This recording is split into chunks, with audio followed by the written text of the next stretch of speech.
చంద్రబాబు నాయుడు గారు అరెస్టు అయిన దగ్గర నుంచి ఈ బెయిల్ అనేది ఇప్పుడు సామాన్యులకు కూడా ఒక చర్చనీయాంశం అయిపోయింది. బెయిల్ కొంతమందికి త్వరగా వస్తుంది, కొంతమందికి నెలల తరబడి రాదు. ఇప్పుడు కేజ్రీవాల్ గారికి బెయిల్ రాదనుకున్నారు, వచ్చింది. తర్వాత బెయిల్ ఎక్షన్స్ అని ఇప్పుడు కోర్టు తిరస్కరించింది. కవితకి బెయిల్ వస్తుంది అనుకున్నారు, రాలేదనుకున్నారు, మొత్తానికి అరెస్ట్ చేశారు, దాన్ని ఇది చేశారు. సో ఈ బెయిల్ దీనిలో ఇంప్లికేట్ అయిన చట్టాలు ఇది ఎట్లాగా చూస్తారు? బెయిల్ అనేది as a matter of right అండి. అదే బెయిల్ రెండు విధాలు. అదే ఒకటి రెగ్యులర్ బెయిల్, అంటే ఒక వ్యక్తి అరెస్ట్ అయ్యి జైల్లో ఉన్నప్పుడు అతను అప్లికేషన్ పెట్టుకుంటే అతనికి ఇచ్చే బెయిల్ని రెగ్యులర్ బెయిల్ అంటాం.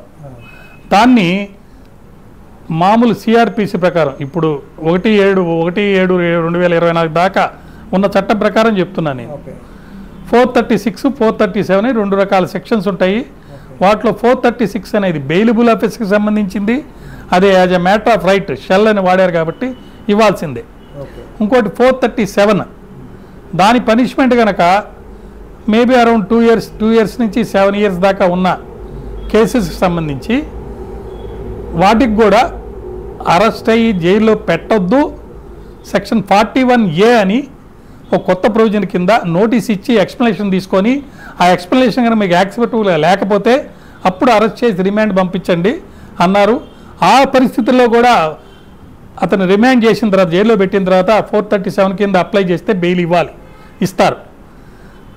అబౌట్ 7 ఇయర్స్ ఉన్నప్పుడు 10 ఇయర్స్ కానీ డెత్ పెనాల్టీ కానీ లైఫ్ కానీ ఉన్నప్పుడు కండిషన్స్ మీద ఇవ్వదలుచుకుంటే ఇస్తారు, లేకపోతే రిఫ్యూజ్ చేస్తారు. ఇది రెగ్యులర్ బెయిల్ సంబంధించి 436, 437.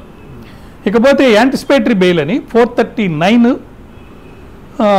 438 ఈ రెండు కింద ఉంటాయి. 438 కింద జిల్లా కోర్టు, 439 కింద హైకోర్టు ఈ యాంటిసిపేటరీ బెయిల్ అనేది ఇవ్వచ్చు. యాంటిసిపేటరీ బెయిల్ అంటే వెరీ సింపుల్. మిమ్మల్ని అరెస్ట్ చేస్తారనే అప్రిహెన్షన్ మీకు ఉన్నప్పుడు మీరు నేరం చేయకపోయినా వాళ్ళు అన్యాయంగా మిమ్మల్ని ఇన్వాల్వ్ చేసి ఏదో విధంగా మీ ప్రతిష్టను భంగం కలగాలని చెప్పి ప్రయత్నించినప్పుడు మీరు ఇటువంటి పోస్ట్ ప్రీ అరెస్ట్ బెయిల్ అడిగితే కొన్ని కండిషన్స్లో అది ఇస్తారు, కొన్ని కండిషన్స్లో ఇవ్వరు. ఇకపోతే రాజకీయంగా చూస్తే ఈ మధ్య ప్రముఖమైనటువంటి రాజకీయ నాయకుల్ని అరెస్ట్ చేయటం, కోర్టుల్లో పెట్టడం, కొంతమందికి బెయిల్ రావడం, కొంతమంది బెయిల్ రాకపోవటం ఇవన్నీ మీకు తెలిసినయే. ప్రజలు కూడా ఇవన్నీ చూస్తున్నారు. అయితే కొన్ని సందర్భాల్లో వస్తారన్న వాళ్ళకి రాదు, రారన్న వాళ్ళకి వస్తుంది. దీనికి ముఖ్యమైన కారణం ఏంటంటే ఏ సెక్షన్ కింద ఎవరి మీద ఏ కేసు ఎవరు పెట్టారు, ఇది చాలా ముఖ్యం. కొన్ని స్పెషల్ యాక్ట్స్ ఉంటాయి, దాంట్లో ప్రిజంప్షన్ ఆఫ్ ఇన్నోసెన్స్ కంటే ప్రిజంప్షన్ ఆఫ్ గిల్టీ అనేది బేస్ అయి ఉంటుంది. అటువంటిప్పుడు బెయిల్ వచ్చే అవకాశం తక్కువ. ఇప్పుడు కవిత విషయంలో బెయిల్ రాకపోవడానికి కారణం ఇదేనంటారా?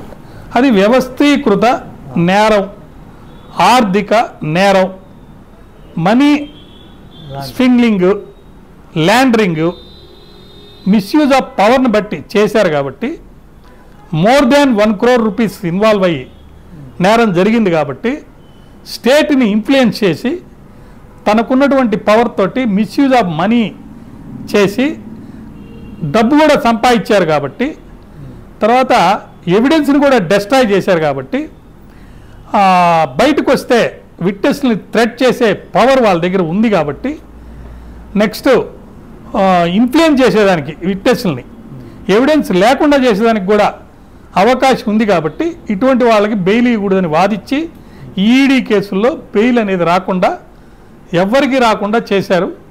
అప్రూవర్స్ ఎవరైతే అయ్యారో వాళ్ళకి బెయిల్స్ వచ్చినాయి. కేజ్రీవాల్ గారికి ఇంటర్మ్ బెయిల్ ఇచ్చారు. అది ఎందుకు ఇచ్చారు, ఏ సందర్భంలో ఇచ్చారు, దాని గురించి క్షుణ్ణంగా మనం చర్చించుకోవచ్చు. అయితే బెయిల్ ఇచ్చారా లేదా అనే దానికంటే బెయిల్ ఇవ్వకపోతే ఎందుకు ఇవ్వలేదు, బెయిల్ ఇస్తే ఎందుకు ఇచ్చారు అనేది మనం తెలుసుకుంటే మనం అర్థం చేసుకోవచ్చు. వాస్తవాలు నిజంగా వీళ్ళందరూ నేరం చేశారా లేదా అనేది పక్కన పెడితే ఇప్పుడు ముఖ్యంగా ఆప్ పార్టీ మినిస్టరు సిసోడియా గారు 1 year 6 months నుంచి జైల్లోనే ఉన్నారు. లేటెస్ట్ ఆయన వేసుకున్న బెయిల్ అప్లికేషన్లో కొట్టేశారు. అంతకుముందు ఆయన వేసుకున్న బెయిల్ అప్లికేషన్లు కొట్టేస్తూ సుప్రీంకోర్టు వారు ముఖ్యంగా 2 ప్రశ్నలు అడిగింది. ఒకటి, ఏదైతే మానిటరీ ఇన్వాల్వ్మెంట్ ఈ కేసులో ఉందో దానికి సంబంధించి సిసోడియా గారికి ఎటువంటి బెనిఫిట్ ఏమైనా వచ్చిందా, అతని అకౌంట్స్లోకి ఏమైనా ట్రాన్స్ఫర్ అయిందా, డైరెక్ట్గా కానీ ఇండైరెక్ట్గా కానీ లబ్ధి పొందాడా అనేది ఒకటి.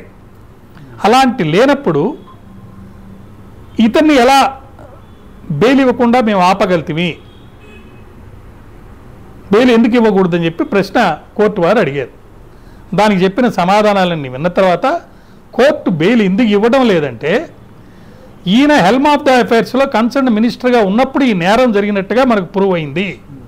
ఇతనిచ్చినటువంటి నిర్ణయం వల్ల ఈ తప్పు జరిగింది కాబట్టి ఇతను లబ్ధి పొందాడా లేదా, ఇతనికి బెనిఫిట్ డైరెక్ట్గా చేతిలోకి వచ్చిందా లేదా అనే దానికి సంబంధించిన ఎవిడెన్స్ ఉన్నా లేకపోయినా ఈయన మేము బెయిల్ ఇవ్వటం లేదు అనేది నెంబర్ 1. అయితే కోర్టు ఒక ప్రశ్న వేసింది, ఎంతకాలం ఈయన అలా జైల్లో పెడతారు, ఛార్జ్షీట్ కూడా ఫైల్ అయిపోయింది కాబట్టి ఎక్కువ కాలం ఈయన పెట్టలేం కాబట్టి మీరు ఈ కేసు ఎంతకాలం లోపల మీరు పూర్తి చేస్తారని అడిగితే అప్పుడు 6 months అడిగారు. 6 months టైం ఇచ్చారు, కానీ 6 months కూడా అయిపోబోతుంది. ఆయన మళ్ళీ బెయిల్ అప్లికేషన్ ఇస్తే అది కూడా ఇవ్వలేదు. ఈ లోపల కవితను అరెస్ట్ చేయటం, మళ్ళా ముఖ్యమంత్రి కేజ్రీవాల్ని అరెస్ట్ చేయటం, ఆయన బెయిల్ మీద రావడం, ఇవన్నీ జరిగిపోయినాయి.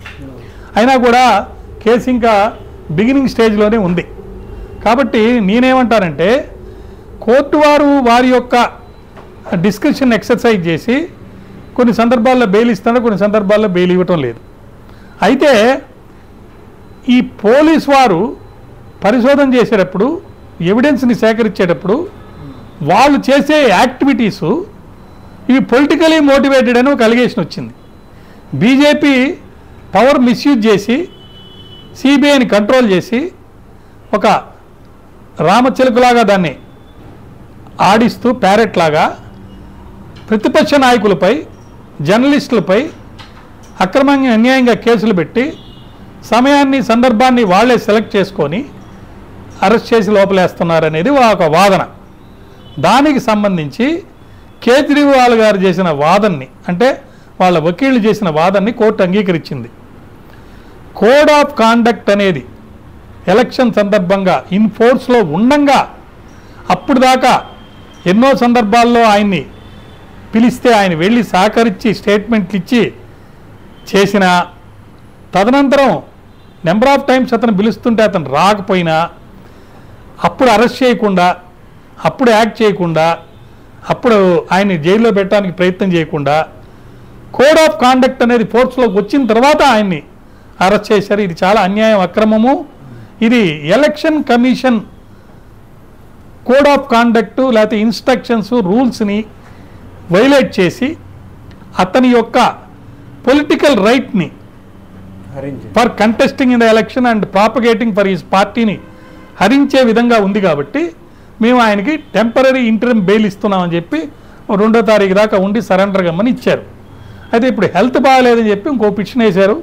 ఆ పిటిషన్లో ఇమీడియట్గా రెడీగా టేకప్ చేసేదానికి పాత బెంచి ఉన్నప్పుడు ఇటు పిటిషన్ వేయలేదు కాబట్టి మేము ఎందుకు తీసుకుంటాం, మేము తీసుకోమని చెప్పేసి present current vacation bench no అనింది.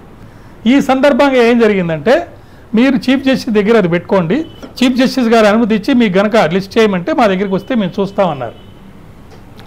ఆ విధంగా ఇప్పుడు ఈరోజు కానీ రేపు కానీ లిస్ట్ అయ్యి దాంట్లో కనుక ఆర్డర్స్ వస్తే ఆయనకి మళ్ళీ ఒక వారం రోజులు ఇంటరిమ్ బెయిల్ ఎక్స్టెన్షన్ అయ్యే అవకాశం ఉంది. లేదంటే కొట్టేస్తే మళ్ళీ ఆయన జైల్లోకి పోవాల్సి వస్తుంది.